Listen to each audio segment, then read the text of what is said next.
Question number 4 का जो fifth part है सबसे डिफरेंट है और सबसे इंपॉर्टेंट है। ठीक है, इस एक्सरसाइज के जितने भी क्वेश्चन है उनमें सबसे इंपॉर्टेंट क्वेश्चन ये वाला है। ठीक है, अब इसमें देखो आप क्लियरली देखो कि यहाँ पे कोई भी अभी तक ऐसा क्वेश्चन नहीं आया है जिसमें ऊपर भी 3 टर्म्स हो, न्यूमरेटर में भी और डिनोमिनेटर में भी देखो 3 टर्म्स है। ठीक है, और दूसरी बात कि सिर्फ इनके साइंस में डिफरेंस है, टर्म सेम है, सिर्फ यहाँ पे ये माइनस है साइन और 1 प्लस में और यहाँ ये प्लस में और ये माइनस में, सिर्फ इतना ही डिफरेंस है। ऐसा क्वेश्चन आपको एग्जाम्पल में भी मिलेगा सेम इसी टाइप का। ठीक है, ऐसे ही इंफॉर्मेशन होगी और ऐसे क्वेश्चन आपको अदर बुक्स में भी मिलेंगे जब हम एक्स्ट्रा करेंगे। और इसको आपको प्रूव करना है equal to cosecant A plus cot A, और साथ में आपको एक आइडेंटिटी बताई है कि कौन सी आइडेंटिटी यूज करनी है। ठीक है, हो सकता है ये आपको गिवन हो यूजिंग द आइडेंटिटी, ये वाला पार्ट हो सकता है ना गिवन। ठीक है, अभी आपको दिया हुआ है कि एक हिंट मिल गई आपको, अगर नहीं भी गिवन है ना तो आपको पता होना चाहिए कि ये जो 3 वाले ऐसा वाला क्वेश्चन है तो उसमें ये आइडेंटिटी यूज होगी, cosecant square A equal to 1 plus cot square A, क्योंकि आंसर हमें कोसेकेंट कॉट में चाहिए तो ये वाली सेकंड वाली आइडेंटिटी। अगर tan सेकंड वाला होता तो वो ये थर्ड वाली होगी ना सेकंड वाली आइडेंटिटी, वो क्या कि 1 plus tan square is equal to second square, उसका भी यूज हो सकता है। ठीक है, अब यहाँ तो हमें इसने ये डायरेक्टली दी हुई है तो इसको हम यूज करेंगे, लेकिन यूज कैसे करें? यहाँ तो कोसेकेंट और कोट का यूज होता है इस आइडेंटिटी में, और हमारे जो लेफ्ट हैंड साइड है उसमें तो कॉस और साइन है ना, तो इस आइडेंटिटी को कहाँ यूज करेंगे? अभी तो नहीं यूज कर सकते। आप क्या करो, इस कंप्लीट ये जो भी आपका फ्रैक्शन है इसके न्यूमरेटर को भी आप साइन थीटा से डिवाइड करो, डिनोमिनेटर को भी साइन से, हर एक टर्म को न्यूमरेटर में भी सभी टर्म्स को साइन से डिवाइड करो, डिनोमिनेटर में भी सभी टर्म्स को साइन से डिवाइड करो, तो बैलेंस हो जाएगा। ठीक है, तो यहाँ पे आप लिखो divide numerator and denominator by sine A. ठीक है, दोनों को हमने साइन से डिवाइड करना है ईच एंड एवरी टर्म, तो ये क्या बनेगा देखो, cos a by sine A minus sine a by sine A plus 1 by sine. ठीक है, सेम वे जो डिनोमिनेटर में है तीनों टर्म सेम ही है, बस साइन का डिफरेंस है, cos a by sine A plus sine a by sine A, और यहाँ है माइनस 1 बाय साइन। ओके, अब जल्दी से बताओ मुझे cos a by sine A क्या होता है? Cot A. ठीक है, ये हो गया cot A. Sine A by sine A क्या हो जाएगा कट होने के बाद 1, और 1 बाय साइन ए क्या होता है? कोसिकेंट ए, ये हो गया कोसिकेंट ए, और डिनोमिनेटर में यही सेम टर्म्स आएंगे, sine change, cot A plus 1 minus cosecant, यही आने वाला है। ठीक है, अब आपने क्या करना है, जो डिनोमिनेटर है ना इसमें हम कोई चेंज नहीं करेंगे, ये एंड तक ऐसे ही चलेगा और एंड में जाके कट हो जाएगा। ठीक है, डिनोमिनेटर को बिल्कुल भी नहीं आपने कुछ भी चेंज करना, एज इट इज चलते रहेंगे, जो करना है न्यूमरेटर पे करेंगे।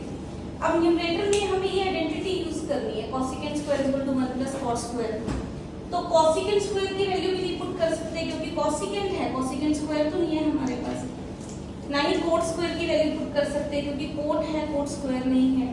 क्या बचा? 1, तो हम 1 की वैल्यू यहाँ आइडेंटिटी से फाइंड आउट करेंगे और यहाँ 1 के प्लेस पे पुट करेंगे। उससे पहले आपको क्या करना है, एक अरेंजमेंट करना है। ठीक है, एक रीग्रुपिंग करनी है। वो रीग्रुपिंग क्या है, कोट ए प्लस कोसेकेंट ए को अलग रखना है, एक ग्रुप बनाना है, और माइनस का 1 जो है वो एंड में रख के उसका अलग ग्रुप बनाना है। तो इस स्टेप पे हम क्या कर रहे हैं, सिर्फ रीग्रुपिंग करेंगे।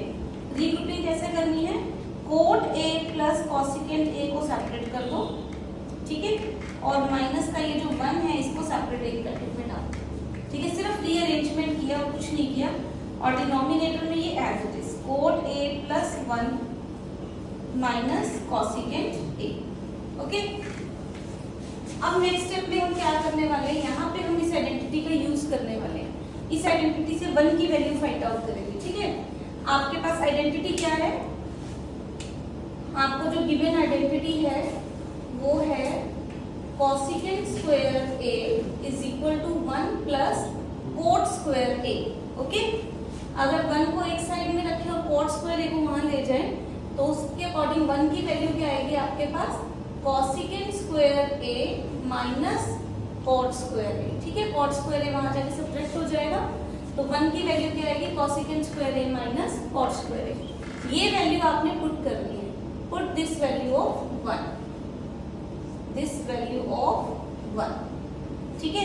अब 1 के प्लेस पे जब आप ये वैल्यू पुट करोगे, देखो आपके पास क्या बनेगा, एक तो आपके पास coat A plus cosecant A, आपने अभी ग्रुपिंग की थी वो तो है, माइनस में था 1, इस 1 के प्लेस पे अब आपने क्या पुट करना है, कॉसिकेंट स्क्वायर ए माइनस कॉट स्क्वायर ए, ठीक है।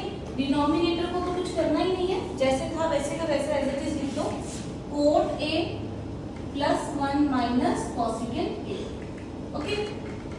अब देखो नेक्स्ट स्टेप, यहाँ पे है ए स्क्वायर माइनस बी स्क्वायर, है ना, तो इसको हम क्या लिख सकते हैं, a plus B A minus B, ठीक है, इसके दो फैक्टर्स बना देंगे।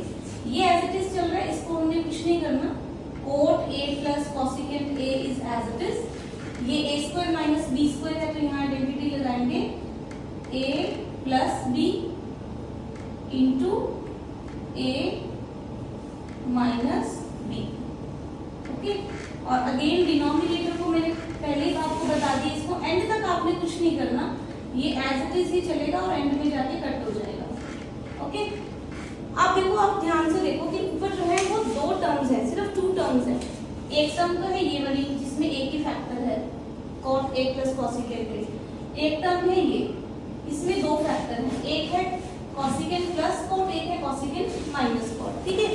इन दोनों में से कौन सा फैक्टर कॉमन है, प्लस वाला, सेम है ना दोनों में, यहाँ पे भी है cot प्लस cosecant, यहाँ पे भी है cot प्लस cosecant। जब प्लस हो रहे होते हैं तो ऑर्डर मैटर नहीं करता, ठीक है। तो हम क्या करेंगे, इन दोनों टर्म्स में से ये वाला फैक्टर कॉमन लेंगे, ठीक है। अब यहाँ पे हम कॉमन ले रहे हैं, तो कॉमन लेंगे तो ये फैक्टर कॉमन आएगा आपका, cot a plus cosecant a, ये आपका फैक्टर आ गया कॉमन। कॉमन लेने के बाद हमेशा स्क्वायर ब्रैकेट लगाओ ताकि आपको याद रहे कि इस स्टेप पे हमने कॉमन ली है, ठीक है। अब फर्स्ट टर्म में से तो a के फैक्टर था वो आपने कॉमन ले लिया, तो इसके प्लेस पे क्या रह जाएगा यहाँ 1, ठीक है। और माइनस ये फैक्टर आपने कॉमन ले लिया तो यहाँ क्या रह जाएगा, cosecant a minus cot a वाला फैक्टर यहाँ पे रिमेनिंग होगा, ठीक है। डिनोमिनेटर अगेन आपका as it is cot a plus 1 minus cosecant a, ठीक है। अब सिर्फ इसको सॉल्व करना है, देखो बाहर है cot a plus cosecant a, और जो कॉमन लिया था वहां पे ये 1, और क्योंकि ब्रैकेट के बाद माइनस से साइन चेंज हो जाएंगे, तो minus cosecant a plus cot a, और डिनोमिनेटर में जो वैल्यूज हैं ये वाली वैल्यूज, इनको एज इट इज लिख दो, cot a plus 1 minus cosecant a। अब आप ध्यान से देखो कि ये वाला जो फैक्टर है एज इट इज और ये वाला फैक्टर एज इट इज बिल्कुल सेम है, सिर्फ ऑर्डर ही डिफरेंट है। देखो प्लस का 1 प्लस का 1, माइनस का कॉसिकेंट a माइनस का कॉसिकेंट a, प्लस का कोट a प्लस का कोट a, ठीक है। तो ये दोनों बिल्कुल सेम है, सिंगल सिंगल टर्म कभी भी नहीं कट होगी, पूरा कंप्लीट फैक्टर से कट होगा, ठीक है। कंप्लीट फैक्टर कट होगा, ठीक है, ये पूरा का पूरा एक दूसरे से कट हो जाएगा ऐसे। तो आपके पास क्या रहेगा एंड में, cot a plus cosecant a is left, और क्योंकि ये प्लस में है तो आप इनका साइन, इनका ऑर्डर चेंज कर सकते हो, आप इसको cosecant a plus cot a लिख सकते हो, ठीक है, which is equal to right hand side. So left hand side is equal to right hand side. Separate नहीं करेंगे, क्यों सेपरेट, किसको करना है, किसको किससे करना है, डिनोमिनेटर में क्या है जिसको सेपरेट करोगे, कुछ नहीं बेटे। अब देखो यहाँ पे कहाँ पे आइडेंटिटी यूज हुई है, एक तो यहाँ पे आपने cos a by sin a को कोट a लिखा है, 1 बाय sin a को cosecant a लिखा है, ठीक है। ये वाली आइडेंटिटीज यूज हुई है, ये आप मेंशन करो तो बहुत अच्छी बात है, ठीक है। बाकी इसमें मेन तो ये वाली आइडेंटिटी यूज हुई है, आपको जो गिवन थी आइडेंटिटी, ठीक है। यहाँ से आपने 1 की वैल्यू यहाँ पे पुट की है, तो ये वाला स्टेप जो है आपने 1 के प्लेस पे ये पुट किया, ये बहुत इंपॉर्टेंट स्टेप है। उसके बाद यहाँ आपने a square minus b square को a plus B A minus b लिखा है, ये आइडेंटिटी भी आप मेंशन कर दो, आपको याद रह जाएगा कि आपने क्या किया है यहाँ पे, using a square minus b square को आपने a plus B A minus B, ठीक है, ये यूज किया।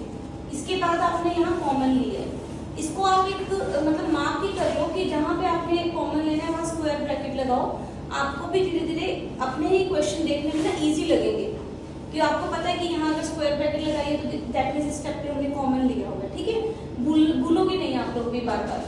तो ये कॉमन लेने के बाद ये बचेगा, और जो कॉमन लेने के बाद जो अंदर रह जाएगा वो डिनोमिनेटर से डायरेक्ट कैंसल आउट, और आपके पास आपका आंसर, ठीक है।